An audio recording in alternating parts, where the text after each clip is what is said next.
Hello, everyone. Welcome to another episode of Spilling Tea. I am your host, Tiffany Daniels, and we are going to that horrible world known as the JRC. But before we do, a few disclaimers. First off, folks, exhausted. When you're trying to go over two cases at once, especially those that tend to move as fast as Depp versus AH and the JRC, blah, blah, blah, blah, blah, blah. Just saying, so I'm Space Cadet today. You are going to see the link to the article in the description box alongside the other pertinent links to the Stop the Shocks campaign, including Autistic Hoya's massive archive on the subject, and the templates, folks. You know the drill. Sign your name, click on your senator, and the ever-present self-explanatory change.org Shut the Judge Rotenberg Center Down petition. Folks, when we talk about the JRC, you're going to hear vivid descriptions of and catch clips of surveillance footage of peoples with disabilities being tortured and abused. If you got young children present, please use your headphones. Like I said, folks, I'm a space cadet. I'm emotionally exhausted between watching Depp testify and getting caught up in some really fucked up memories. And going over again the victim statements of what happened to these kids at the JRC. Let's just saying I'm not running on all four cylinders this evening, so if I stumble over my words worse than even what's usual, my apologies in advance, alright? Okay, so this is burning hot, burning a hole in my jammies, not really, but ow.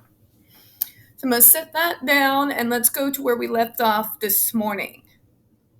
This section has demonstrated both the historical precedent of the themed and immersive institutional space through Frodaire's description of his vision of the ideal asylum environment. It also offers an introduction to the aspects of the JRC's building that mark it as both themed and immersive, including its use of the narrative structure. In the next section, I will address what Ahmed 2006 terms orientation and role this plays in the space of the JRC. And before we get into that, I want to give you all a little bit of history here. So back in late 90s, early 2000s, us advocates from various disabilities, especially neurodevelopmental, got ourselves together and we started a campaign to close down the institutions where legendary abuse, neglect, among other things, had gone on and was perpetrated against people with disabilities. As we progressed into the mid-2000s, a lot of these places began closing down one by one.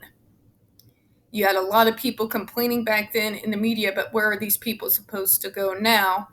Because these fuckers, all right, we'll close them, but didn't use our advice when we told them to beforehand make sure that you get other places to take these folks. Put them in the communities. Put them in assisted living. But no, nobody ever wants to listen to us, so that was a gigantic mess. And I had a part of it in Southwest Missouri to kind of help find places for people to go once all the institutions closed down. Tobin World, which in California used to be the BRI there, which Matthew Israel's wife runs, and yes, I will be going after those bastards too. And the JRC escaped that very massive, and might I be glad to say, quite powerful movement for the closing of the institutions. And they got away with it because, again, the protection of the Massachusetts courts, which had bent over backward to save their asses time and again. And then we had our own DC Circuit Court do it. So, when we're relating JRC to the institutions, it kind of runs parallel because we have those places that are, falling below radar. And because this has been going on for some time, the closing down of the institutions, when things like the JRC pop up, people are generally shocked. But it is the exact same treatment that were happening in every single other institution all the way up to the late 90s when the movement kicked off. They are using all the same building blocks of any institution, including their internalized ableism.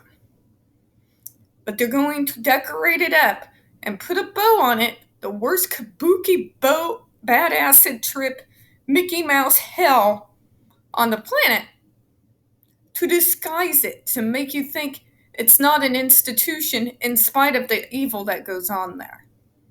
And I'm sure that's going to play in as we read further into this. So let's go in here.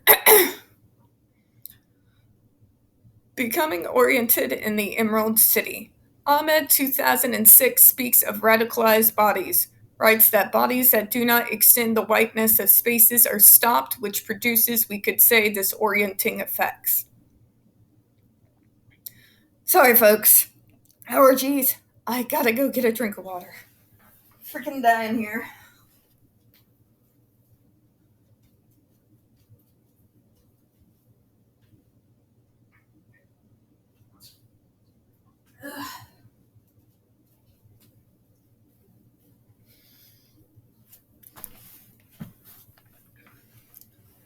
All right, back to where we were.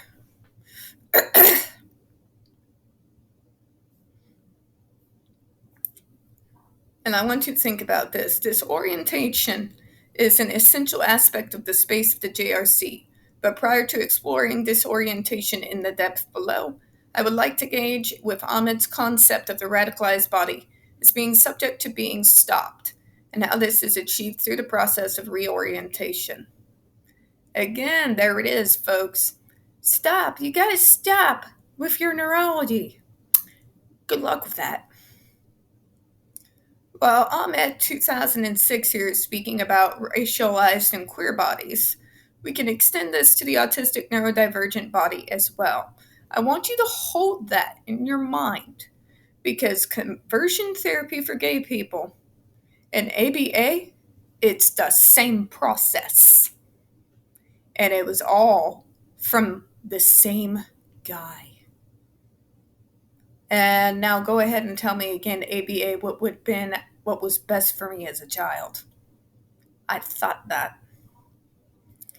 It also is important to note that, although it exceeds the purpose of this brief paper, the population of the JRC is disproportionately composed of racialized groups, including Black and Hispanic children and young people. There it is. They prey on them. I told you.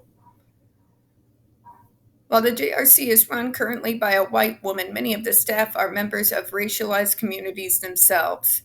It is important to acknowledge the racism as well as the ableism inherent to the functioning of the JRC, though a more detailed analysis is beyond the scope of this paper. We'll cover it. You better bet your ass as we get closer to the road to Canton, folks. Nevertheless, I hope readers will understand the importance of the analysis that takes into account the intersectional identities of those interned at the JRC and of staff members. In many ways, the frontline staff is also the grip of this oppressive environment. Turnover is high, the pay is low, and the staff are constantly enmeshed in a system of surveillance themselves.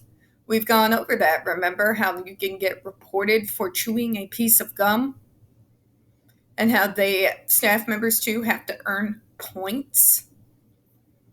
Discussing bodies deemed to be other, Ahmed explains how the neonormative bodies are subject to a constant process of direction and redirection toward pre-given lines. Those faded lines that don't actually exist for everyone, we've been over this. That romanticized normal that doesn't even actually exist truly in the real world. You've seen that normal, quote-unquote, normal people? They're messed up. We're a messed up world and not a single one of us is right. But a place like the JRC, they don't want you to believe that. Just saying. Deviant bodies are thus subject to both stoppage and direction, which may better be described as redirection, as bodies prevented from continuing along the path they are naturally inclined to take. An instance of the autistic or otherwise neurodivergent body, we might think of this path as a developmental trajectory that diverges from a typical one. Thus, ways of being that are natural to autistic people, stimming, are flagged as inappropriate, and the autistic body is prevented from engaging in these natural expressions. See what I mean? You're free to be anything that you want, Tiff, except for yourself. They do it to movie stars who are neurodivergent, too. ADHDers also STEM. People pick it out as weird behavior and demonize them for it. Don't believe me?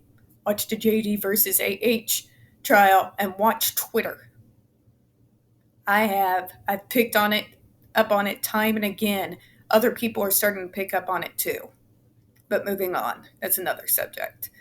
This stoppage is in itself violent, but not only behaviors deemed to be non-normative punished, there is also an attempt to teach the autistic person to engage in more normative ways of moving, thinking, and relating to others and their environment. There it is again. It's this idea of that by doing this bizarre shit, they can change our very brain chemistry into becoming their romanticized normal. It's magical thinking. And folks, magical thinking has no place in medicine. Can I say it louder for the people in the back? Magical thinking has no place in medicine. Period. Period. Not in any field. Not in mental health, not in developmental disabilities field, not in practical ER. Nowhere should magical thinking be allowed in regards to medical fucking treatments. This idea by using behavior modification and conditioning is somehow going to make myself this romantic normal and move like them. Here's the thing. All it does is it teaches us to mask. And when we are masking, we're still not thinking like you. We're still not relating to people like you. We're still relating to these things as autistic, as ADHD, as OCD, as all the others under the neurodiverse umbrella. We're still perceiving them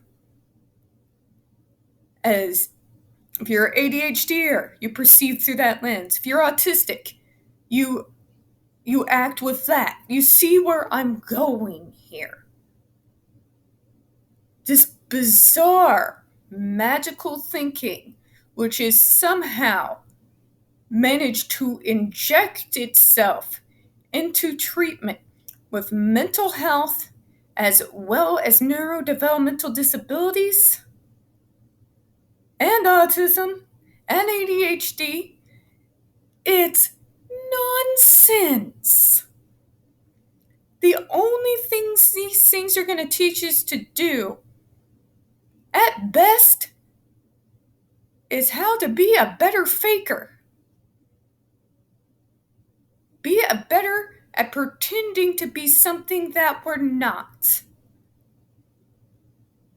Sometimes, so much so, and we are taught to hate ourselves so much that along the way, if you've been masking long enough, like me, you forget where the mask ends and you begin. Let me say that again. For those who go through something like this, even if it's not as extreme as the JRC, and you've been masking for that long, and running away from who you actually are on the inside and pretending to be normal and not understanding why you are so exhausted, so tired, and depressed. When you can't figure out where the mask ends and you begin. This is the psychological damage I am constantly talking about that is caused by ABA. These folks sell our parents magical fucking thinking. When we force ourselves to conform against our own very natures and do the things that they want us to do, it causes damage. Because there is no way to rewrite our brains. Let me say it again for the people in the back. There is no way to rewrite our brains and how they are made. Sorry, I just wanted to go off on that rant. I did tell you I might go off in left field. This process is what Ahmed refers to as becoming straight. Doesn't work for people who are in the LGBTQ plus groups, and it doesn't work for us either. Here, Ahmed is speaking of the queer body, but her argument easily extends to the autistic body. I explore how bodies become straight by lining up with lines that are already given. Doesn't work. As an example of Ahmed's 2006 observation of the ways the queer body is made to become straight by being directed towards normative lines of development and expression, we can look to the example of a JRC behavior chart taken from the center's website. The sample chart lists behaviors targeted for electric skin shock or other punishment, behaviors which include saying what when asked a question by staff, dropping to the floor, covering ears, leaving seat without permission, swearing, saying no, refusing to follow directions, refusing to take a bath, stopping work, fidgeting, blowing nose without a tissue, staring at others, and inappropriate sitting. JRC, quote-unquote, positive programming. In other words, this is the romanticized idea of normal that normal fucking kids the same age as those kids in that school do not act on. Teenagers curse. They refuse to follow directions. They will challenge authority. Grow up with normal fucking teenagers. It's not this romanticized normal they're trying to push down these kids' throat or anybody else who's in ABA while we're speaking. It's unrealistic, it's romanticized, and it's garbage. Survivor Jennifer Masamba reports, JRC says it only used GED for dangerous behaviors, but in reality it is used for more completely harmless behaviors. Some actual behaviors I was shocked were for covering my eyes with my hands, pressuring my ears, tick-like body movements. Even I do that. Wrapping my foot around the leg of my chair, something every teenager in high school I have ever known has done. Not answering staff within 5 seconds. Saying the word no. Shaking my head, tightening my fingers for more than 2 seconds. Waving my hands in front of my face. 5 verbal behaviors in an hour. Talk to self. God, I would have been off Night Sheen forever. I talk to myself, curse, repeating, crying, bizarre speech, nagging. Tensing up, getting out of my seat without permission, not following directions, and attempt to remove restraints, all things that perfectly normal teenagers in the same situation would do. There are just a few, ASAM 2014. From these 2 examples, and one of which is publicly available to the JRC's website, we can see the autistic bodies are stopped through violent punishment at the JRC. So we're seeing a lot of things here. It's ABA to its extreme. And it's under this false premise that there is this some kind of romantic normal. A normal that no fucking teenager on this earth actually is.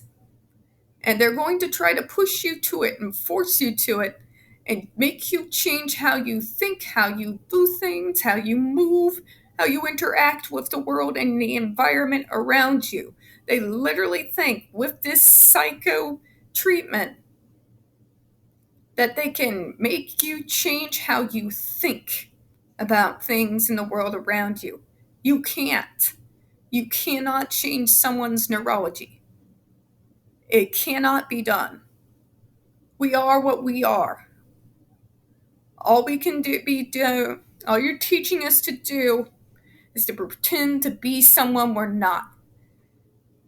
All you can do is teach us to hate ourselves as who we are and how we were born, to the point that we think we must mask all day, every day, for the rest of our lives, no matter what it costs us in the process, to be worthy of love and inclusion.